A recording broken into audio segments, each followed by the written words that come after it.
Muy bien, mis queridos hermanos, pues vamos a la Escritura. Como hemos visto, Primera de Corintios 12, versículos del 1 al 11. Estamos entrando ahora en otro tema, pero dentro de la misma serie, el orden en el cristiano. No vamos a ver eso tanto hoy. Lo que usted va a notar es que esto es el comienzo de un largo tramo acerca de asuntos espirituales, así se titula el mensaje de hoy, que Pablo toma 3 capítulos para exponer y la relación con el orden del culto se va a ver ya en el capítulo 14. Pero en los próximos capítulos, el 12 y el 13, que es un capítulo extraordinario del amor, todavía no vamos a ver la relación con el orden del culto, pero les garantizo que sí lo veremos. Entonces Pablo lo que va a tratar aquí es una temática de asuntos espirituales, ¿okay? Ya ha acabado con lo anterior, con la jerarquía o el orden establecido por Dios en la iglesia, en qué manera debemos de venir nuestro atavío en la iglesia, las mujeres en esa época cubriéndose la cabeza, los hombres pues con el cabello corto, y esto lo relacionamos con nosotros a cómo venimos, ¿verdad?, vestidos a la iglesia, con decencia, ¿verdad?, conservadoramente, y al Señor hay que rendirle lo mejor, ¿no? Y después Pablo terminó con el tema de este desorden que ocurría durante la cena del Señor. Ya todo eso lo explicamos. Y Pablo termina en el versículo 34, muy interesante.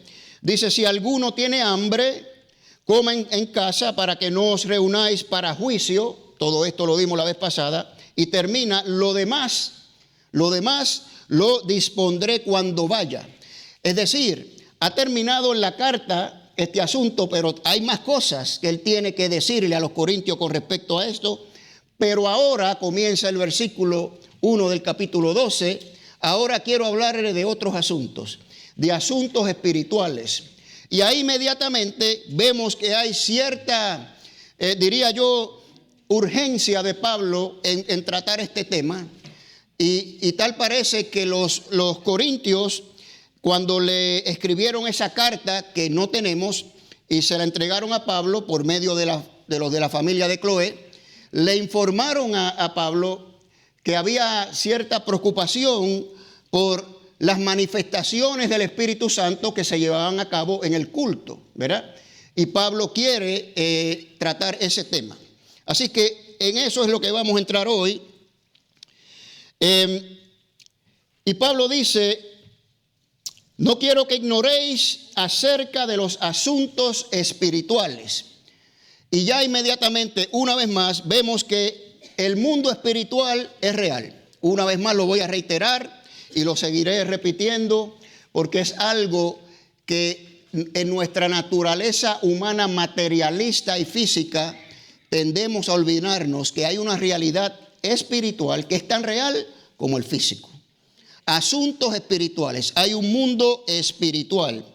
Y ahí en ese mundo espiritual, obviamente, ahí está en el santuario celestial nuestro Señor Jesucristo, el Padre. Ahí están los ángeles que le sirven al Señor y todos estos huestes buenos, leales al Señor. Pero también tenemos huestes de maldad, potestades en lugares celestiales. Todo eso es parte del mundo espiritual. Y lo que pasa en el mundo espiritual es un reflejo del mundo natural. Me di cuenta también que cuando estudiamos Apocalipsis este jueves, ese concepto se notó claramente. Cuando Juan en su visión ve a ángeles que salen para hacer juicio contra la tierra, otros ángeles que los detienen, en los que los 144,000 son sellados. Todo eso ocurre en el mundo espiritual y nosotros ni nos damos cuenta. Lo que nos damos cuenta nosotros son las consecuencias de todo eso que está pasando ahí. Entonces tenemos que estar siempre pendientes, conscientes, diría yo, que hay un mundo espiritual que es real y que hay batallas tremendas que se reflejan en última instancia aquí en la vida terrestre, ¿no? En la tierra de los vivientes. Ahora, Pablo comienza, muy interesante para mí, recordándole a los corintios lo que eran antes de Cristo. En la traducción que leyó la hermana Jacoba dice gentiles. Cuando eran gentiles, en realidad siguen siendo gentiles. El contexto ahí es cuando eran paganos, cuando no conocían a Cristo. ¿Okay? Y inmediatamente le dice, cuando ustedes estaban en ese mundo, eran conducidos, extraviados hacia ídolos mudos. Bueno, una vez más, el contexto cultural. El paganismo en la cultura greco-romana, pues lo vemos en la Escritura. Ídolos por todas partes. El apóstol Pablo nos dice en el libro de Hechos, cuando él fue a Atenas, habían ídolos por todas partes, ¿verdad? Eran ídolos, estatuas de piedra, de yeso, de metal, no sé, de lo que fuera. Y representaban dioses para ellos. Y cuando los corintios, antes de conocer a Cristo, eso era lo que hacían. Su mundo espiritual se componía de esas cosas, ¿ok? El mundo espiritual de los no creyentes en Corintio se componía de ídolos muertos, ¿ok? Ahora, quiero hablar un poquito de esto, porque yo creo que esto aplica muchísimo para nosotros hoy en día.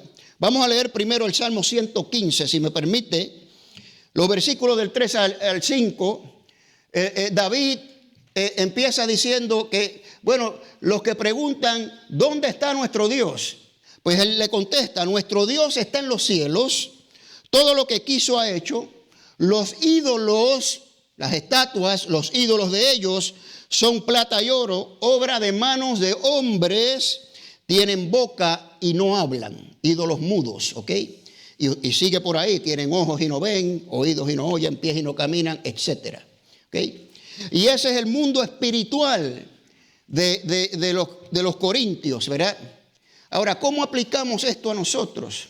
Bueno, pues usted sabe que muchos de nosotros los hispanos, venimos de una tradición donde se practica, diría yo, la veneración de estatuas, ¿ok? No se lo tengo que explicar ni decir quiénes son, ¿ok? Entonces, venimos de esa tradición muchos de nosotros, y no sé si a usted le ha pasado, cuando uno con amor y con respeto pregunta por qué esto es así. Yo como nunca vine de esa tradición, pero eso era cuando mi mamá me jalaba las orejas, ¿verdad? Para ir. Yo nunca presté atención a estas cosas ni me pregunté por qué. Pero quizás algunos de ustedes que vienen de esa tradición más reciente pueden entender esto.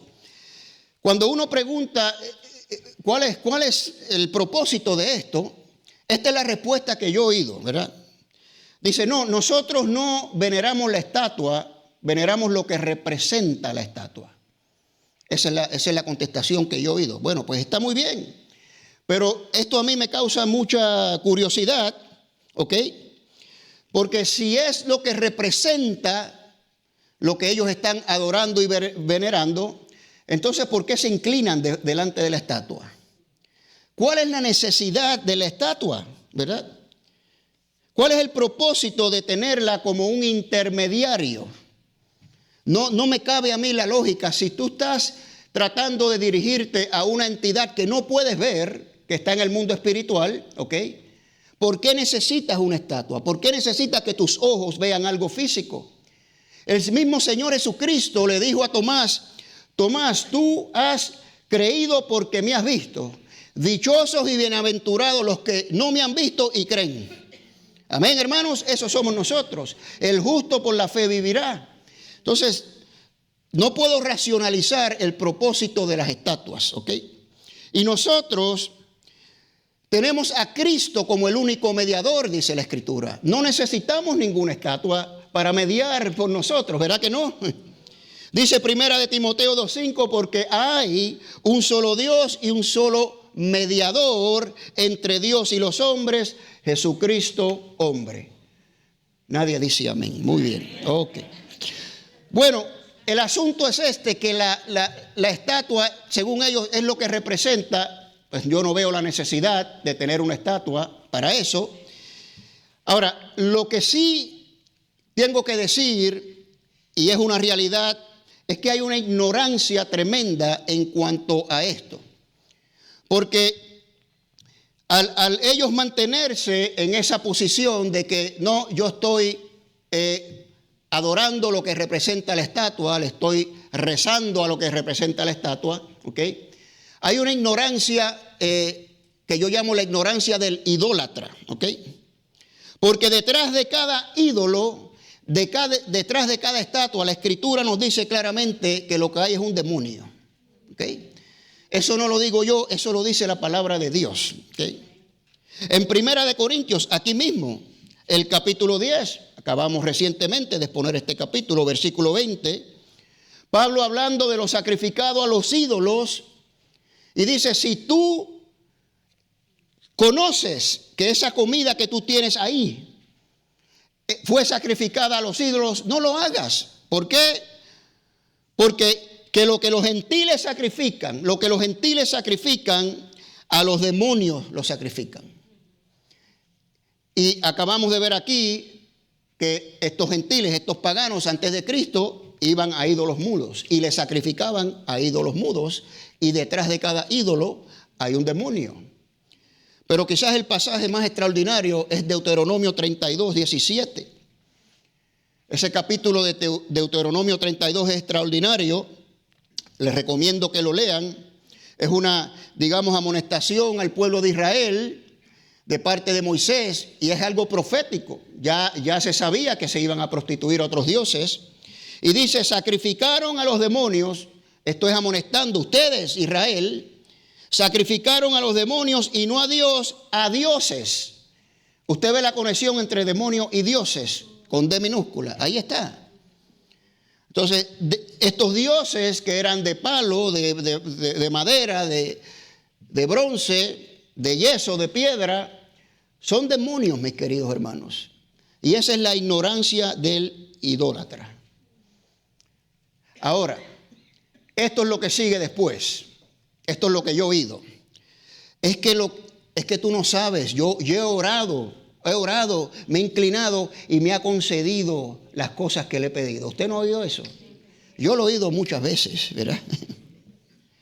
Es que tú no sabes, el santito de Acual y la virgencita de allá me ha concedido tantas cosas. Pues precisamente ese es el punto. Ese es el punto que quiero exponer. Y cualquier persona que me esté escuchando, que esté en esto, escuche bien lo que voy a decir. Segunda de Corintios 11, 12 y 13. Dice Pablo, porque en estos son falsos apóstoles, o porque estos son falsos apóstoles, obreros fraudulentos que se disfrazan como apóstoles de Cristo. Está hablando de falsos maestros aquí. ¿Okay? Ahora mira el versículo 14. Y no es maravilla, no es de sorprendernos esto, porque el mismo Satanás se disfraza de ángel de luz. Y claro, mire, el demonio hace milagros también. El libro de Job. ¿Quién fue el que trajo fuego del cielo para destruir las propiedades de Job? Y el viento recio que destruyó la casa de sus hijos y los mató. No fue Dios, fue Satanás. Entonces, ¿dónde te quiere el demonio? A ti que te inclinas a imagen, ahí postrado en esa imagen, y te concede los milagritos para que tú creas esa falsedad. Ese es el punto, mis queridos hermanos. Ese es el punto que quiero, y el mensaje que quiero enviar a todos mis amigos que están en esta falsedad. No adore estatua. Usted no necesita una estatua. Usted no necesita un mediador. Ya la Escritura nos dice, tenemos un solo mediador, y es Jesucristo. Y tenemos línea directa a Jesucristo. ¿Por qué? Porque Él hizo la obra completa en la cruz y nos abrió esa línea. No necesitamos de nada ni de nadie excepto de nuestro Señor. Amén, hermanos. Bueno, en el versículo 3, entonces Pablo sigue un poquito aquí la hilación, definiendo lo que significa decir que Jesús es el Señor. Esto lo llamamos cristología, ¿okay? La identidad de Cristo, ¿verdad? Entonces comienza Pablo aquí, dice, por lo cual os hago saber que nadie que hable por el Espíritu de Dios llama a Jesús anatema. Vamos a pausar ahí un momentito, ¿ok? Es decir, el que llama a Jesús anatema no es de Dios. Eso es simple y sencillo. ¿Cómo podemos relacionar esto en su contexto inmediato? Bueno, los judíos, ¿ok? Piense, los judíos de esa época que no eran mesiánicos, precisamente eso era lo que hacían. Y les voy a someter, hasta hoy en día lo hacen, ¿ok? Los judíos es el mismo Dios de nosotros, que nosotros creemos. Yahvé, Jehová Sebaot, ¿verdad? El gran yo soy, el Dios de Abraham, de Isaac, de Jacob. Y llaman a Dios Señor. Los judíos llaman al Dios Señor, Adonai, Adonai Yahvé, ¿verdad? Entonces, al mismo tiempo, llaman a Jesús anatema. Maldito es lo que significa la palabra anatema. Maldito. Anatema es lo que no es consagrado a Dios, es maldito, puesto para destrucción. Eso es lo que significa la palabra anatema. Y el judío decía, Dios Yahvé Adonai Señor, pero no llamaba a Jesús el Señor. Y Pablo dice, esto no es de Dios, ¿ok? Y lo hacen hasta hoy en día. De hecho, los judíos en sus oraciones, tanto en esa época como hoy en día, maldicen, llaman anatema a todos los que ellos consideran apóstatas, los que no están en el judaísmo, ¿no? Y bueno, y llaman a Jesús anatema. Y hoy en día, mis queridos hermanos, yo quiero someter aquí que todos los que blasfeman el nombre de nuestro Señor es precisamente lo que están haciendo. Están llamándolo anatema. Les voy a dar un consejo a todos, hermanos. Esto yo lo aprendí hace varios años ya. Cuidado con los chistecitos acerca del Señor Jesucristo. Usted ha estado presente cuando un incrédulo dice, mira, estaba Jesús, el diablo y Moisés, y empieza el cuento. No permita, no sea parte de eso, querido hermano. No sea parte de eso. O usted lo para en seco o se retira de ahí. Y después le puedo explicar. Y es una oportunidad magnífica de presentar a Cristo como el Señor. A mi Cristo no lo vas a hacer motivo de chiste. Porque Él murió en la cruz por mí, pagó por mi pecado, se sacrificó y derramó su sangre para que yo fuera salvo y por ti también. Entonces vamos a respetar eso. Vamos a darle la honra y la gloria que se merece. Tenga cuidado con estos chistecitos, hermanos. Porque esto blasfema el nombre del Señor. Es como si le estuviéramos llamando maldito, en mi opinión, ¿no? Ahora, en contraste con esto, Pablo dice, y nadie que pueda llamar a Jesús Señor, no lo puede hacer sino por medio del Espíritu. Es decir, el que verdaderamente llama a Jesús Señor, la única manera que esto puede ocurrir es que tenga el Espíritu Santo. ¿Okay? Es la única manera. Ahora, una vez más, esto lo hemos dado varias veces. La palabra Señor en griego es kurios. Kurios, algunos lo escriben con Y, Kyrios. Da igual. Esa palabra kurios es traducida del Antiguo Testamento por el nombre de Jehová. O sea, el nombre de Jehová, el nombre de Yahvé o de Yahweh, se traduce del hebreo al griego como kurios. ¿Ok? ¿Y de dónde sale el nombre de Yahvé, de Jehová o de Yahweh? Cualquiera de las tres pronunciaciones, aunque yo creo que Yahvé es la más correcta. Viene de las 4 consonantes famosas que están en Éxodo capítulo 3, donde Moisés le pregunta a Dios cuál es tu nombre, y él le dice, yo seré el que seré. Y, H, V o W, H. ¿Okay? Yod, Hei, Vav, Hei. Nadie sabe cómo pronunciar ese nombre. Los judíos no lo pronunciaban. Y lo que hacía el judío, que en vez de esas 4 consonantes, decían Adonai. Adonai, la palabra en hebreo Adonai. Y se traduce Adonai como kurios también. Así que todo esto es el nombre de Dios. Señor, kurios, es el nombre de Dios. Y cuando llamamos Jesucristo es el Señor, estamos diciendo que Jesucristo es Dios. Es simple y sencillo. Por eso el judío nunca dice que Jesucristo es el Señor, dice que Dios es el Señor. Pero nosotros decimos que Jesucristo es el Señor. ¿Ok? Así que vamos a la primera lección inmediatamente. Lección 1 es decir que Jesús es el Señor, es aceptar la deidad y la soberanía de nuestro Señor Jesucristo. Decir que Jesús es el Señor es aceptar que Él es Dios y que Él es soberano sobre toda la creación.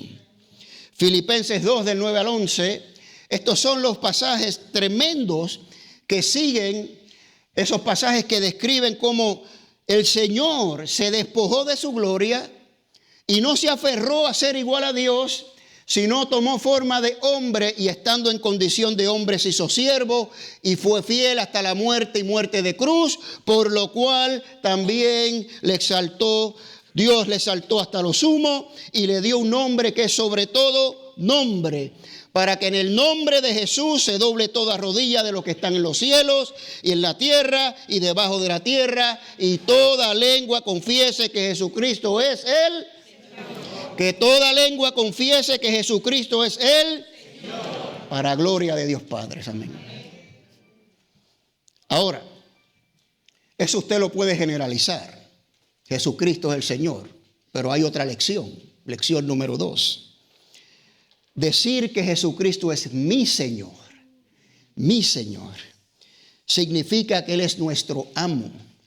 Significa que Él es dueño completo de nuestras vidas, que voluntariamente le hemos entregado nuestra vida a Él. Hemos comprendido el Evangelio, hemos comprendido su sacrificio, hemos comprendido que éramos pecadores, muertos en nuestros pecados, que necesitamos salvación y le entregamos nuestras vidas al Señor. Señor, toma control de mi vida. Tú diriges mis pasos. Le entregamos todo nuestro tiempo, lo mejor de nuestro tiempo, lo mejor de nuestros talentos. Lo ponemos a Él primero en nuestras vidas. Eso significa decir Jesús es mi Señor. Bueno, ¿cuál es el punto de Pablo en todo esto? Bueno, que los que llaman a Dios Señor, judíos, y al mismo tiempo maldicen el nombre de Jesús, no tienen el Espíritu Santo. No tienen el Espíritu Santo. ¿Y cómo podemos aplicar esto a nosotros? Usted sabe cuántas, yo creo que son millones, quizás cientos de millones de personas dicen, sí, yo creo en Dios. Yo creo en el Señor. Pero no tienen el Espíritu Santo. No tienen el Espíritu Santo. Y hay muchos que llaman a Jesús Señor, pero no viven con la dignidad que esto demanda. Por eso dije, cuidado con los chistecitos, ¿no? Sí, yo creo, yo soy cristiano. Yo siempre me he preguntado, en esta nación hacen encuestas, ¿verdad? Cada cierto tiempo. Y dicen, en Estados Unidos hay, me acuerdo todavía cuando era 80% de cristianos. Y yo decía, ¿80%? Si hubiera 80% de verdaderos cristianos, esta nación no pasara las leyes que pasan, ¿ok? No viviríamos como vivimos en esta nación. Que no es que vivamos mal, pero cada vez se alejan más de Dios. Ahora ese número ha ido bajando, no sé por dónde anda, 70, no sé, pero aún así sigue siendo una mayoría. ¿Y por qué permitimos los cristianos y votamos por personas que no están de acuerdo con nuestros valores? Y después pasan leyes y decimos, ¿pero qué pasó aquí? ¿Verdad? Entonces, esto es tremendo, mis queridos hermanos, porque la Escritura también nos da una advertencia tremenda. En Mateo capítulo 7, versículo 21. No todo el que me dice Señor, Señor, entrará en el reino de los cielos, sino el que hace la voluntad de mi Padre. Esto es una advertencia tremenda, mis queridos hermanos, que esto es un asunto serio. Es únicamente si has profesado a Cristo como tu Señor y Salvador, te has arrepentido genuinamente, le has entregado tu vida, Él pone su espíritu en ti. Eso es lo que significa imputar su justicia en ti. Te declara justo porque su mismo espíritu está morando contigo. Únicamente por el Espíritu Santo Si no tienes el Espíritu Santo, puedes decir que Jesús es el Señor cuantas veces tú quieras. Puedes decir que crees en Dios, que eres cristiano. Y no hay llanto más amargo, como decía nuestro gran pastor fundador Alejandro, que aquel que se cree que va a entrar y no entra. Porque les digo, el ateo blasfemo no se va a sorprender de no entrar, ¿verdad que no? Quizás puede decir, ay, fue verdad. Bueno, pues qué remedio me queda. Yo le saqué el puño a Dios, no creí en Dios, me tengo que ir al lugar que me corresponde. Pero aquella persona que, Señor, yo te dije, Señor, Señor, yo nunca te conocí, apártate de mí, hacedor de maldad. Terrible, terrible. Esto es muy serio, mis queridos hermanos. Bueno, entonces los versículos del 4 al 11, Pablo pasa ahora a describir los dones del Espíritu Santo, por lo menos 9 de ellos. Y voy a dar, no los vamos a dar tan profundamente, esto requiere un estudio muy profundo para dar cada uno de estos dones, pero vamos a tratar de describirlos, ¿verdad? Y lo que significan. Ahora, interesante, los versículos del 4 al 7, yo le llamé a esa sección unidad en la diversidad. Unidad en la diversidad. Mira el versículo 4. Ahora bien, hay diversidad de dones, pero el Espíritu es el mismo. Y los otros versículos igual. Hay diversidad de cosas, pero todo se hace por el mismo Espíritu. ¿Ok? Unidad en la diversidad. Usted sabe que de ahí viene la palabra universidad. No sé si lo sabía. Precisamente ese era el concepto. Las mejores universidades que tenemos hoy en día, por lo menos en esta nación y muchas en Europa, comenzaron como seminarios bíblicos para estudiar la palabra de Dios, con el propósito que vinieran de diferentes etnias, ¿no? Culturas, credos, y fueran todos uno ahí a estudiar la palabra de Dios. Ese era el concepto de la universidad. ¿Cuánto nos hemos alejado, mis queridos hermanos? Hoy en día son bastiones del demonio, créanme. Bueno, unidad en la diversidad. 3 áreas de diversidad que vamos a dar. 3 áreas donde hay diversidad. Versículo 4, ya dimos diversidad de dones. La palabra en griego es carisma. Carisma significa un regalo de gracia, y como hemos leído, procede ¿de quién? Del Espíritu Santo. ¿Cuál es el propósito de estos dones? Pues también aquí nos lo describe, ¿verdad? Para provecho mutuo, para el bien de todos, no es para jactancia personal. Versículo 7, ¿verdad? Dice, y a cada uno les da la manifestación del Espíritu para provecho mutuo. ¿Okay? ¿Qué quiere decir provecho mutuo? No es tu provecho para ti, mutuo para todo el cuerpo. Para todo el cuerpo, ¿no? Otra cosa que podemos decir es que se manifiestan, esto quiere decir que hay manifestación externa del Espíritu, ¿ok? Lo tenemos también en el versículo 7 ahí. Y a cada uno les es dada manifestación del Espíritu, ¿no? O sea, son manifestaciones. Y algunas manifestaciones son específicas, por ejemplo, el don de lenguas, el don de sanidad, que lo vamos a cubrir. Otras manifestaciones son más continuas, el don de enseñar. Si usted tiene el don de enseñar y está en un ministerio de enseñar, eso lo tiene que hacer continuamente. Si tiene el don de profecía y tiene que predicar, pues tiene que hacerlo constantemente, ¿no? Ese don es más constante que otros, ¿no? Y bien importante, versículo 11, son repartidos a cada creyente por determinación soberana de Dios. Usted ni yo tenemos voz ni voto. ¿Okay? Ahora bien, la Escritura también nos dice, por lo menos en uno de los dones, sabiduría, que lo vamos a cubrir. Si a usted le hace falta, pídala. Y claro, Pablo también nos los va a decir aquí. Si usted no tiene un don y lo quiere, lo puede pedir. Claro que lo puede pedir. Pero no es garantizado que el Espíritu se lo va a dar. Porque aquí lo dice claramente que el Espíritu reparte en particular a cada uno como Él quiere. Y el Espíritu sabe más que usted y que yo. Y el Espíritu escudriña el corazón de los hombres y mira las motivaciones. ¿Para qué tú quieres ese don? A ver, para jactarte a ti mismo, para que los hombres te vean. Pues no te lo voy a dar. Pero si es un corazón sincero, si el Espíritu dice, a este yo lo puedo utilizar para mis propósitos, para glorificarme, por medio de ese don se lo voy a dar. ¿Ok? Bueno. La segunda área de diversidad es ministerio, versículo 5.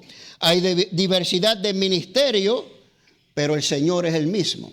La palabra ministerio, usted se va a dar cuenta ya exactamente lo que significa. La palabra en griego es diaconía, de donde viene la palabra diáconos. Los diáconos significa servidores. Así que hay diversidad de ministerios, de áreas de servir en la iglesia, ¿verdad? Esto pues obviamente lo sabemos todos. Aquí hay diversas áreas de servir, ¿ok? Pero todo lo da el mismo Señor, el mismo Espíritu, ¿no? Ahora, como opinión personal, ¿ok? Voy a dar un par de opiniones personales. Para mí lo ideal sería que tú sirvas en el área ministerial donde tienes tu don. ¿Usted no cree? Si usted tiene el don de enseñar, pues enseñar, ¿verdad?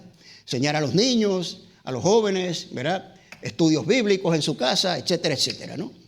Eso sería lo ideal, pero no es necesario, ¿ok? No es necesario participar en un ministerio donde usted no tenga su don, obviamente. Ahora, a veces tendemos a confundir los dones con los talentos, ¿ok? Y yo voy a someter hoy, yo creo que tendemos a cometer el error al limitar la lista de los dones del Espíritu Santo. Bueno, aquí hay 9, en Efesios 4 hay otros 4, ahí en Romanos 12 hay otros 5, 6, son 17 dones. Pues yo digo, no, Señor, porque todo lo que tenemos nos lo da el Señor. Pablo dice en Corintios, ¿qué tienes que no te haya sido dado? No dijo Pablo eso en Corintios, ¿se acuerdan? Y si se te dio, ¿por qué actúas como si no se te hubiera dado? ¿Por qué actúas como si fuera tuyo? Así que hay talentos que vienen de Dios que son dones también.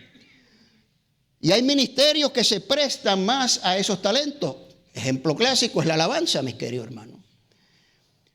Muchas personas quieren estar en la alabanza, desearían tocar un instrumento o estar ahí y no tienen el talento. Bueno, si usted quiere estar en la alabanza y no tiene el talento, pues capacítese. Capacítese, pídale a Dios. Mire, necesitamos músicos, hermanos.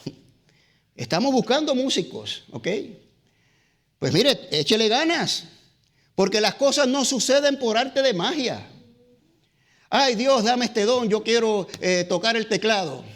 Y te quedas ahí con los brazos cruzados. ¿Usted cree que va a aprender a tocar el teclado? No. ¿Cómo es que decimos? Orando, orando y con el mazo. Así es, hermanos. Bueno, así que idealmente el don va con el ministerio, no necesariamente. Si usted quiere ser parte de un ministerio donde quizás no tenga el don, pues échele ganas, capacítese, órele al Señor. Y el Señor, si es su voluntad, le va a dar ese talento, ese don, para que participe ahí, ¿no? La tercera área de diversidad, aquí mi traducción le llama actividades, en muchas traducciones dice operaciones. Hay diversidad de actividades u operaciones, pero Dios que efectúa todas las cosas en todos es el mismo, ¿no? Bueno, la palabra en griego también se va a dar cuenta lo que significa rápidamente, es energema. Energema es donde sacamos energía. Es decir, la capacidad de hacer actividades. No confundamos ministerio con actividades. Aquí estamos muy familiarizados con actividades, ¿verdad que sí? Hemos hecho muchas actividades, ¿verdad? Áreas donde hacemos eventos y, bueno, hay que organizar. Bueno, pues yo organizo, dice una persona, ponme a mí, ¿ok? pues el Señor le da la capacidad a esas personas para organizar el evento. Y yo, pues como he dicho muchas veces, me tengo que quitar el sombrero aquí con todos los que han servido en todos los eventos, porque ha sido una labor extraordinaria. La energía que el Señor les ha dado a todos ustedes está fuera de este mundo, hermanos. Sin el Señor es imposible hacer estas cosas. Entonces hay ministerios, área de diversidad en dones, diversos ministerios, diversas actividades u operaciones, ¿verdad?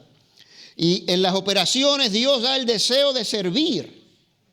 Dice Filipenses 2:13 que Dios es el que pone en nosotros el querer como el hacer. Ahí está ese concepto de energía. Dios te pone en tu corazón, mira, para hacer una actividad y te capacita y te da la energía para que la lleves a cabo. ¿Okay? Así que tenemos todas estas áreas de diversidad. Ahora, note esto es tremendo. En estos 3 versículos, o 3 versículos, 4, 5 y 6, ahí está claramente la Trinidad. La Trinidad está ahí, la naturaleza del Dios Trino, se lo voy a demostrar. Versículo 4 dice que hay diversidad de dones, pero el Espíritu es el mismo, ¿ok? Versículo 5, hay diversidad de ministerio, pero el Señor, no dice el Espíritu, ¿verdad que no? El Señor. ¿Y quién es el Señor? Ya dijimos. El Señor Jesucristo, ¿verdad? Es el mismo. Versículo 6.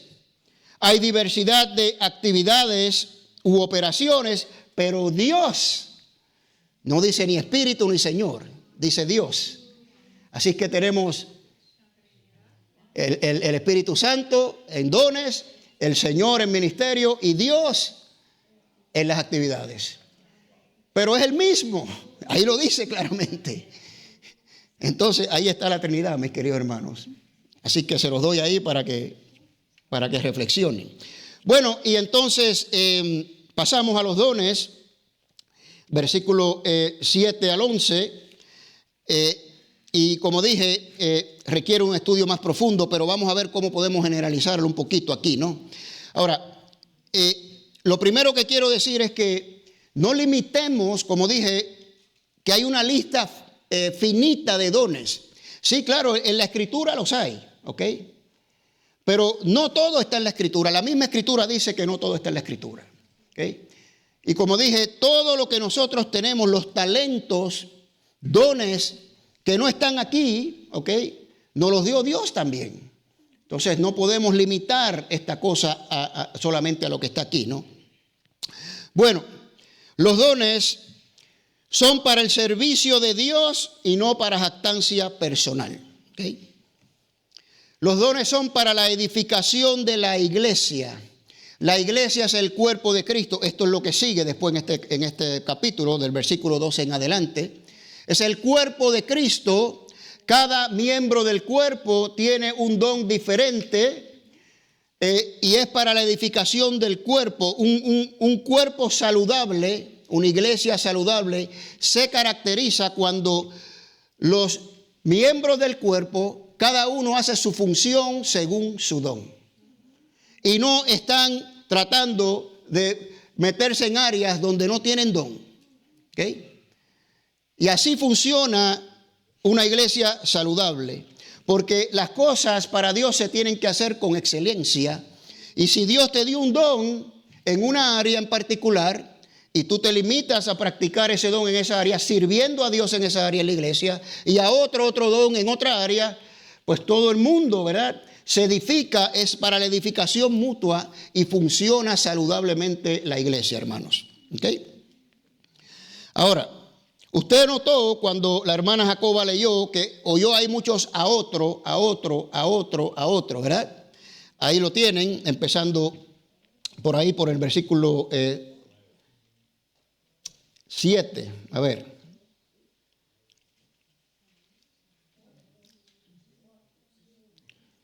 Versículo 8, el versículo 8. Hay muchos a otros ahí, ¿verdad? Ahora, cuando usted ve a otros, esto lo que nos dice es que establece que hay diversidad. ¿verdad? A uno a otro a otro este. Esto garantiza una diversidad. No todos tienen el mismo don, por eso dice a otro, ¿verdad? No todos tienen el mismo don y va repartiendo a cada uno en particular como él quiere. Versículo 11. ¿Okay? Y como dije, si usted no tiene un don y lo quiere, pues se vale pedirlo, pero no espere, ¿verdad?, una garantía absoluta que el Señor se lo va a dar. Es para los propósitos de Dios. ¿Okay? Para los propósitos de Dios. Bueno, el primer don dice palabra de sabiduría. Palabra de sabiduría. ¿Okay? Palabra, ¿okay? Palabra es una declaración de sabiduría. La persona que habla sabiamente se le considera una persona sabia, obviamente, ¿no? Ahora, vamos a leer aquí el Proverbio 15:2, que ilustra este concepto magníficamente. Dice, la lengua de los sabios adornará la sabiduría. Cuando usted tiene palabra de sabiduría, usted es considerado una persona sabia, ¿ok? Específicamente este don es para expresar y comunicar la sabiduría de Dios, no la sabiduría humana. De hecho, aquí mismo en 1 Corintios capítulo 2, versículos 6 y 7, Pablo está, si se acuerda, dirigiéndose a aquellas personas que se creen más sabios que los demás y a los corintios que les gustaba escuchar la sabiduría del mundo, la buena oratoria. Y Pablo dice, yo no vine a ustedes con eso, yo vine a predicar a Cristo y a este crucificado. Y dice aquí, sin embargo, hablamos sabiduría entre los que han alcanzado madurez. Fíjese, los necios, los que no han alcanzado madurez, los infantiles espirituales que son carnales, no entienden esto. Buscan la sabiduría del mundo. Y Pablo dice, y sabiduría no de este siglo ni de los príncipes de este siglo, de este mundo, que perecen, mas hablamos sabiduría de Dios. Y ese es el don. Palabra de sabiduría, palabra de expresar la sabiduría de Dios. El que es sabio comprende el misterio del evangelio de Dios. El que es necio no. ¿Okay? También esta palabra de sabiduría sirve para aplicar la revelación de la palabra de Dios quizás a una situación, a un problema en específico o como una exhortación o amonestación a un hermano o una hermana. O sea, cuando uno busca consejo, ¿verdad? Uno busca consejo de personas que son sabias. Y este don se utiliza o se puede utilizar para exhortar, para aconsejar a otros o a uno mismo, ¿verdad? ¿Qué decisión debemos de tomar en una situación en particular, ¿no? Así que es palabra de sabiduría. La próxima es palabra de conocimiento. Conocimiento. Estas dos están muy ligadas, ¿no? Conocimiento y sabiduría. Por ahí dicen que la sabiduría es la aplicación correcta de tu conocimiento. ¿Okay? Ahora, ¿de qué conocimiento estamos hablando? Pues obviamente del conocimiento de Dios. ¿Okay?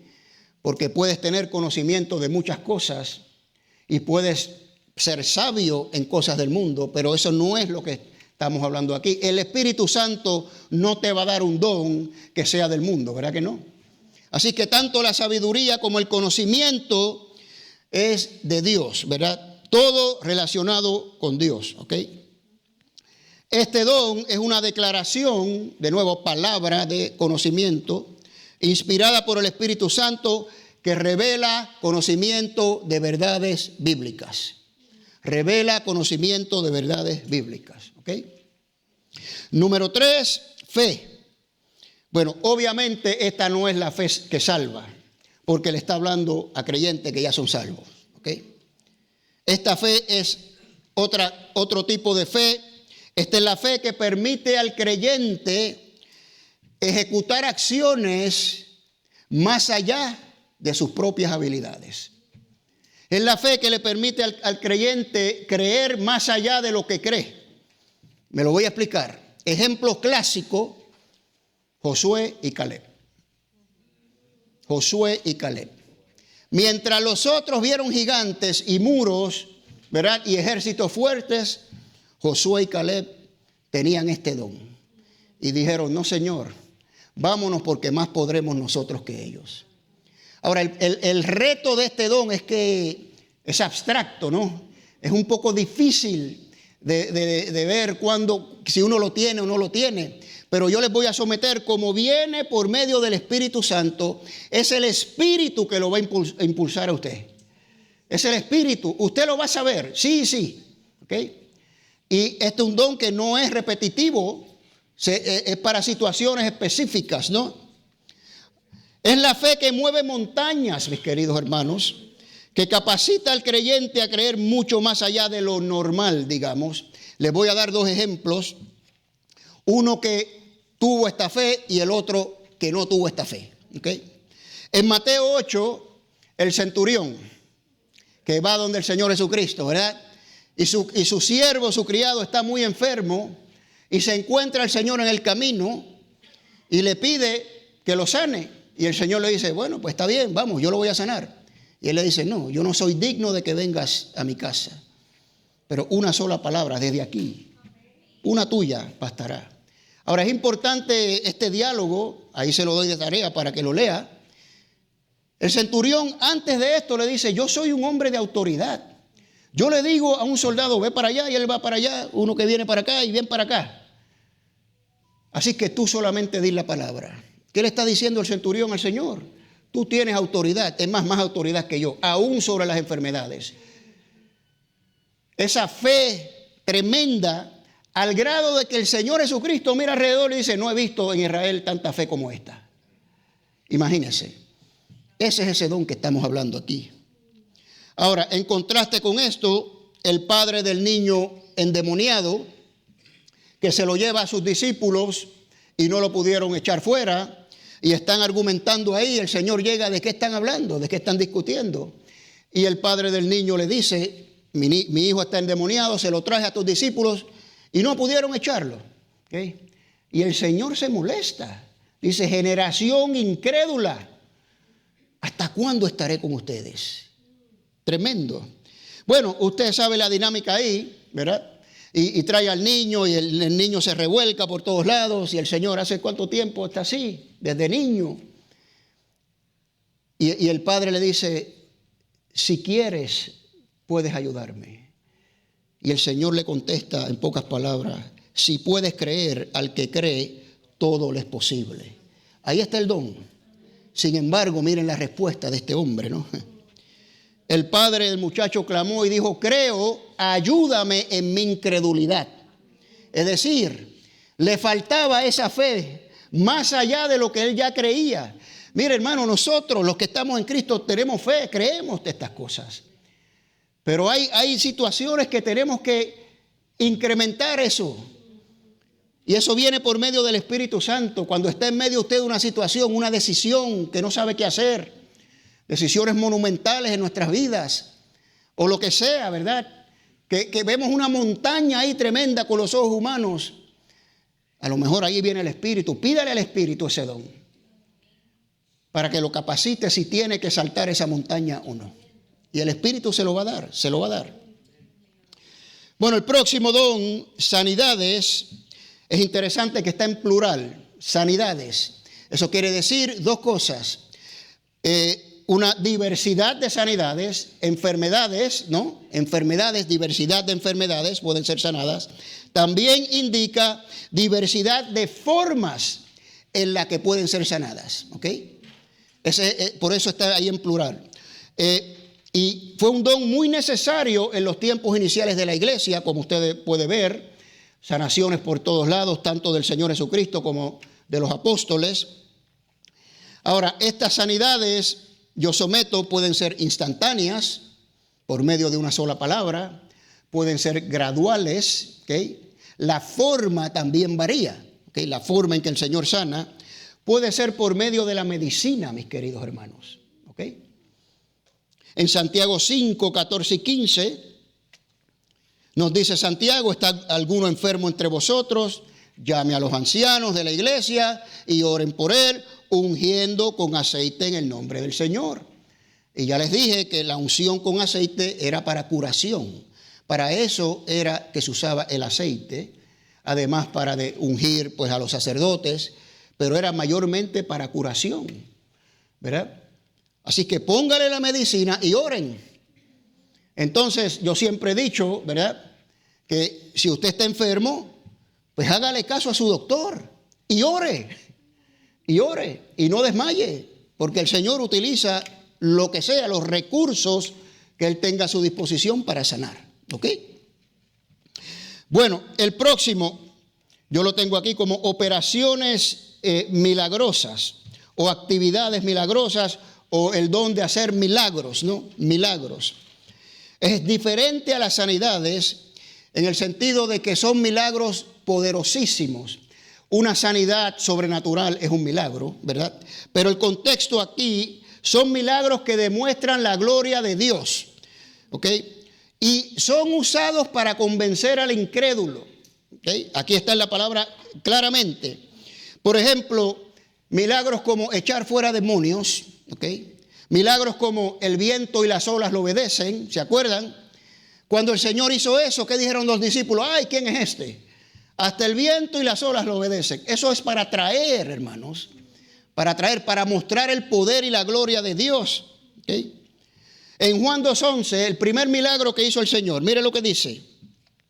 Convierte el agua en vino, dice, este principio de señales hizo Jesús en Caná de Galilea y manifestó su ¿qué? Su gloria, y sus discípulos creyeron. Este don es para la gloria de Dios, para los incrédulos, ¿ok? Y los poderosos milagros que hizo el Señor Jesucristo, que están reflejados en el Evangelio de Juan, que no están en otros evangelios. Mire, el Señor a ese ciego de nacimiento, ¿se acuerda que le expliqué? No era que era ciego, era que no tenía ojos. Y el Señor le puso ojos, ¿ok? Esos son milagros tremendos. La resurrección de Lázaro, para la gloria de Dios. El Señor oró antes de resucitar a Lázaro, ¿se acuerda? ¿Y qué oró el Señor? Voy a hacer esto. Yo sé que me has escuchado, para que todos los que están aquí vean la gloria de tu nombre y crean. ¿Ok? Para eso es ese don. En Juan 20, 30 y 31 nos dice, hizo además Jesús muchas otras señales en presencia de sus discípulos, las cuales no están escritas en este libro. Le dije que no todo está en la Biblia, ¿verdad? Pues ahí está. Pero estas se han escrito, para que ¿qué? Creáis que Jesús es el Cristo, el Hijo de Dios, y creyendo tengáis vida en su nombre. Las señales, hermanos, señales milagrosas. Ahora, voy a someter otra opinión personal. Una peculiaridad de este don, en mi opinión, porque yo veo que a lo largo de la historia se han visto señales tremendas milagrosas aquí en la Escritura, en tiempos de juicio o en tiempos de restauración, en tiempos en que el Señor va a hacer algo extraordinario. Ahí es donde se ven más estas señales, en mi opinión. Por ejemplo, Egipto, ¿verdad? Todas esas plagas, se abrió el mar rojo, son esas señales tremendas, ¿o no, hermanos? Pues un evento extraordinario ahí, ¿verdad? En la época de los jueces vemos también milagros antes de que el Señor restaure a Israel, después que se prostituyen una y otra vez, ¿no? Los profetas, ¿qué me dice? En la época de los profetas, Elías, Eliseo, ¿verdad? Jeremías y todos estos profetas, viene el juicio y el Señor utilizaba milagros para traer al incrédulo al arrepentimiento, mis queridos hermanos, ¿verdad? El Señor Jesucristo dice, aunque no crean en mis palabras, créanme por las señales que hago, ¿verdad? Porque viene el día, viene la hora, ¿no? Los apóstoles, milagros por todas partes de sanación y echar fuera demonios y todas estas cosas. Y esta es mi opinión. Este don quizás no sea tan, digamos, visible en nuestros tiempos. Yo creo que sí, que los hay. Pero no sea más prominente porque viene en el futuro un tiempo de gran tribulación. Y el mismo Señor Jesucristo nos dice que en ese tiempo van a haber muchos milagros. Muchos milagros. En Hechos 2, 17 al 19, dice el Señor, Bueno, este es Pedro hablando en el día de Pentecostés. En los postreros días, dice Dios, derramaré de mi espíritu sobre toda carne. Vuestros hijos y vuestras hijas profetizarán. Vuestros jóvenes verán visiones y vuestros ancianos soñarán. Y de cierto sobre mis siervos y sobre mis siervas en aquellos días derramaré de mi espíritu y profetizarán. Y daré ¿qué? Prodigios arriba en el cielo y señales abajo en la tierra. Ahora, esto, Pedro dice, esto es lo que está sucediendo en Pentecostés. Pero no quiere decir que no va a volver a suceder. ¿Verdad? Pentecostés es un botón de prueba de algo mayor que va a suceder en el futuro, ¿no? Ahora, ojo, porque la palabra también nos dice que el padre de las mentiras, el que se disfraza de luz, también va a hacer milagros en esos tiempos. Y por eso necesitamos otro don que se llama discernimiento de espíritus, ¿verdad? Que lo vamos a dar. Bueno, profecía. La palabra profeta equivale literalmente a hablar en nombre de, proclamar. La palabra profeta es un portavoz de otra persona, ¿no? En el caso bíblico, portavoz de nuestro Señor, ¿no? Obviamente. Entonces, el don de profecía tiene que ver primariamente con la capacidad de comunicar mensajes inspirados por el Espíritu Santo, recibidos por, escuche bien esto, revelación directa. El don de profecía es una revelación de Dios hacia la persona. No puede usted estar estudiando la palabra y decir, mira esto el Señor me reveló esto, lo voy a dar como profecía. No, el don no es así. El don es revelación directa del Señor a la persona. 3 tipos de profecías, 3 tipos, ¿ok? Número 1, para revelar misterios de cosas nuevas que no fueron reveladas hasta ese momento, para completar lo que se conoce como el canon del Nuevo Testamento. ¿Ok? O la Biblia completa, si lo quiere ver así. ¿A qué me refiero? Bueno, este don no está vigente hoy en día, obviamente, porque ya el canon se cerró, no hay revelaciones nuevas. Pero mire lo que dice Pablo en Efesios 3, del 4 al 5. Leyendo lo cual podéis entender cuál sea mi conocimiento en el misterio de Cristo. Misterio que en otras generaciones no se dio a conocer a los hijos de los hombres, como ahora es revelado a sus santos apóstoles y profetas por el Espíritu. Pablo trajo revelación nueva, Pedro trajo revelación nueva, los apóstoles, Cristo trajo revelación nueva. ¿Por medio de qué? De profecías, pero ya ese don no está. No hay revelación nueva. Escuche bien, tenga cuidado con esos que se llaman profetas y están haciendo revelaciones nuevas por todos lados. Ese no existe. Número 2, profecía, una revelación directa, una vez más, no para ser escrita, ya eso terminó, sino de tomar la palabra ya escrita y aplicarla para la edificación, exhortación y consolación de la iglesia. Para la edificación, para la exhortación, consolación de los creyentes. 1 Corintios 14:3. Pero el que profetiza habla a los hombres para edificación, exhortación y consolación. Y son revelaciones directas de Dios al corazón de la persona. ¿Okay? Y número 3, para comunicar mensajes personales revelados de nuevo directamente de Dios al profeta, ¿verdad? Y a lo mejor es para él mismo o ella misma o para otra persona. ¿Cuántos aquí han experimentado que alguien ha profetizado sobre usted?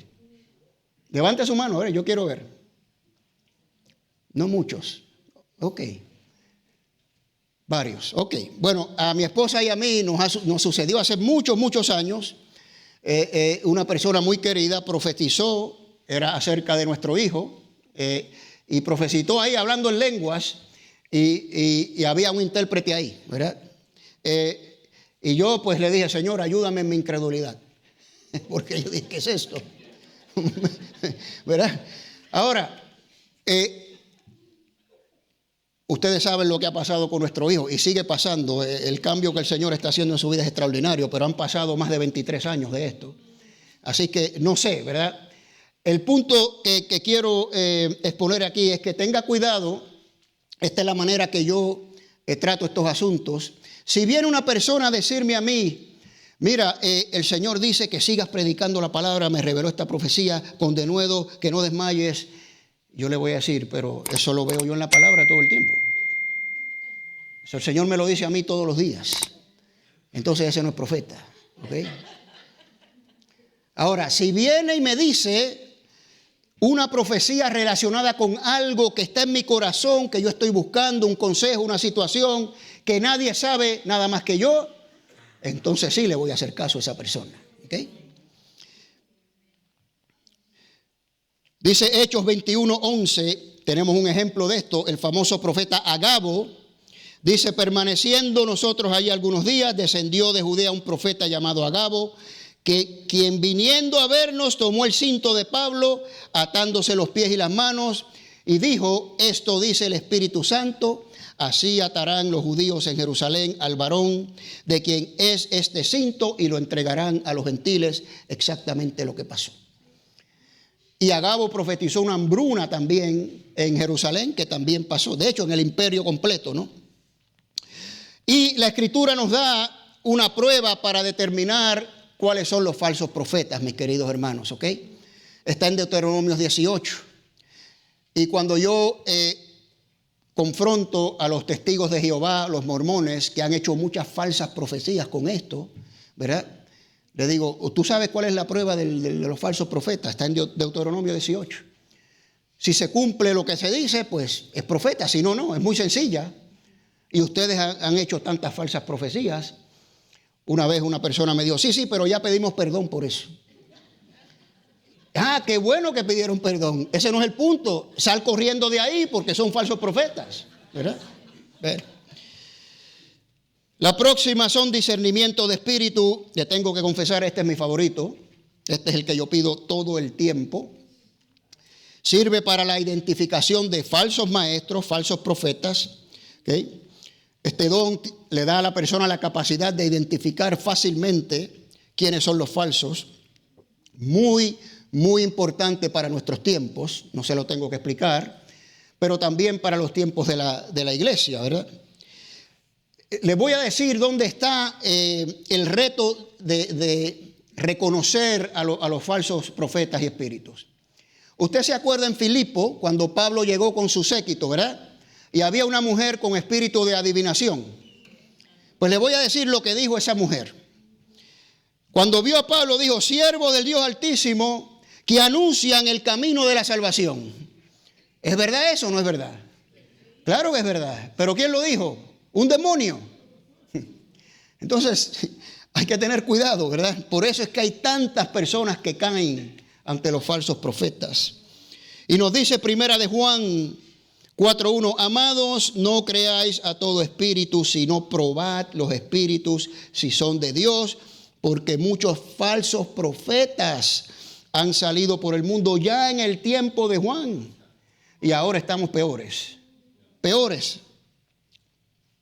Y mire lo que dice el Señor Jesucristo en los últimos tiempos. Mateo 24, 23, 24. Entonces si algunos dijeren, mirad, aquí está el Cristo. Mirad, ahí está, no lo creáis.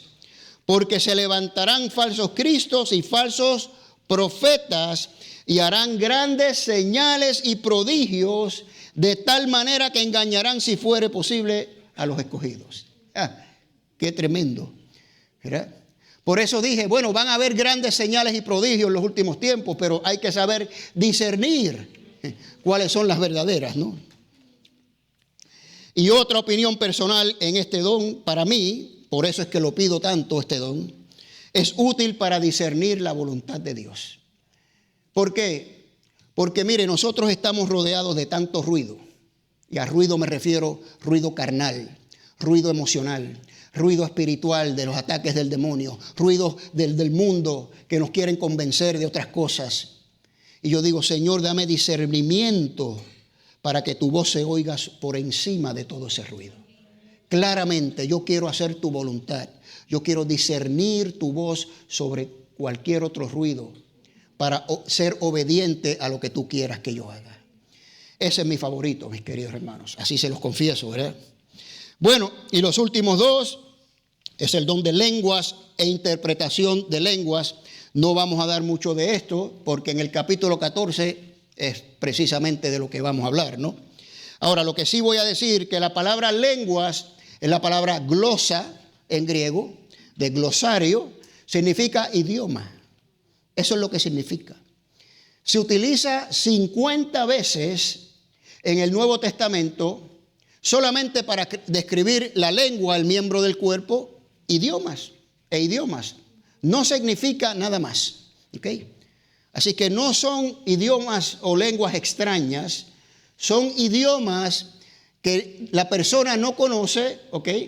Que nunca ha sido expuesto y empiece a hablar ese idioma por el poder del Espíritu. ¿Ok? Y este don también nos dice la palabra que el que tiene este don no le habla a los hombres sino a Dios.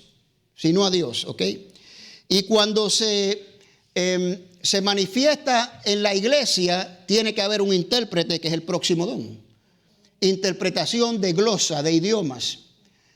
¿Por qué? Porque Pablo dice que ¿de qué nos vale que una persona esté en la iglesia hablando en lenguas y nadie entiende? ¿A quién edifica eso?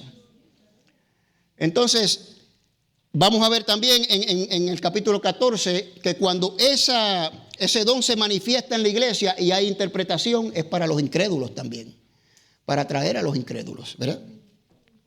El mismo Señor Jesucristo en Marcos 16, 17 ya había predicho esto. Y estas señales seguirán a los que creen. En mi nombre echarán fuera demonios y hablarán nuevas lenguas, lenguas que no conocen. ¿Ok? Bueno, y entonces la interpretación de lengua pues va con este don. ¿Ok? Y este don se tiene que hacer a nivel corporativo. Una persona puede hablar solitariamente en lenguas en su casa, no sé. Para él es una conversación entre esa persona y Dios. ¿Okay? Eso sí puede suceder. Pero públicamente siempre tiene que haber un intérprete. Siempre, para que se edifiquen todos los demás. Los hermanos de la alabanza pueden subir. Bueno, concluimos, mis queridos hermanos, con un énfasis una vez más en la cristología. Jesús es el Señor. Y solo uno puede decirlo genuinamente, sin engaño en su corazón, si tiene el Espíritu Santo. No hay otra manera, ¿verdad? Podemos decir que crees, puedes decir que crees, puedes orar todo lo que tú quieras, con estatua o sin estatua, ¿verdad? Puedes ser recipientes de milagros o concedidas tus peticiones, pero si no tienes al Espíritu Santo, si no estás sellado, de nada te vale. Y no puedes tener estos dones. Y si tú no tienes al Espíritu y estás viendo que estás recibiendo cosas que estás pidiendo, cuidado, porque el mismo Satanás se disfraza de ángel de luz, dice la Escritura. ¿Okay? Dice la Escritura. Todo lo que tú creas que viene de Dios, en este caso realmente viene de aquel que se disfraza de luz y ahí te quiere dejar. Te los concedes para que te quedes ahí postrado besándole los pies a una estatua muda que no oye ni ve ni habla, ¿verdad? Y te engañas así con sus mentiras. Decir que Jesucristo es mi Señor significa que Él es mi amo, mi dueño de mi vida entera, que tiene toda mi suprema lealtad, adoración, lo mejor de mi tiempo, lo mejor de mis talentos, que Él me los dio, se los doy a Él. Eso es lo que significa decir Jesucristo es mi Señor. Y únicamente si recibes al Espíritu Santo, es que puede decir estas cosas y puede recibir estos dones y hacer cosas que tú no eres capaz de hacer. Y creer cosas que tú no eres capaz de creer. Así que una vez más, yo voy a hacer el llamado para toda aquella persona que quiera recibir al Espíritu Santo, para que genuinamente pueda decir: Jesucristo es mi Señor. Incline su rostro, cierre sus ojos, por favor, ayúdeme a orar. Si usted quiere recibir al Señor, el altar aquí está abierto. Lo invito a que se levante del asiento y venga aquí a recibirlo. Simplemente vamos a hacer una oración muy sencilla, para que usted abra su corazón, reciba el Espíritu Santo y pueda recibir estos dones, pueda llamar a Jesús mi Señor y comience una nueva vida.